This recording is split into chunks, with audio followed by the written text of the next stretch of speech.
किसी भी इंसान को साउथ की प्रॉपर्टी खरीदनी चाहिए या फिर कोई इसके लिए राशि पर्टिकुलर स्पेशल होती है?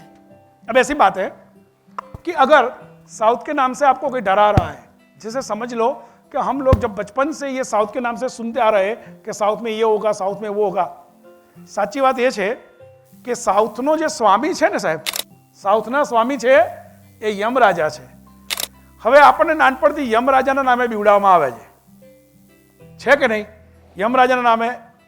તો આની અંદર જેટલા પણ બેઠા છે એ બધા જ કોઈક કૃષ્ણ ભગવાનને માને છે, કોઈક માતાજીને માને છે. આમાંથી મને કોઈ એક વ્યક્તિ એવું કહેશે કે આટલી બધી ભક્તિ કર્યા પછી પણ આપણને ભગવાન મળશે કે નહીં મળે? કોઈને નક્કી નથી. ભગવાન મળશે કે નહીં મળે એ વાત નક્કી નથી, પણ શ્રેણિકભાઈ યમરાજા તો ચોક્કસ મળશે. આમાંથી કોઈ મને એમ કહેશે કે મને યમરાજા નહીં મળે? તો જ્યારે ભગવાન મળવાના નથી અને યમરાજાને જ મળવાનું છે તો યમરાજાથી ડરવાનું કેમ?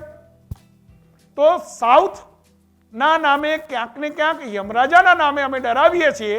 માટે તમને એવું થાય છે કે સાઉથ ફેસિંગ લેવું જોઈએ નહીં. રાવલ સાહેબ, તો સાઉથ ફેસિંગ લેવું જોઈએ. તો મહેરબાની કરીને સાઉથના નામે ડરશો નહીં. જય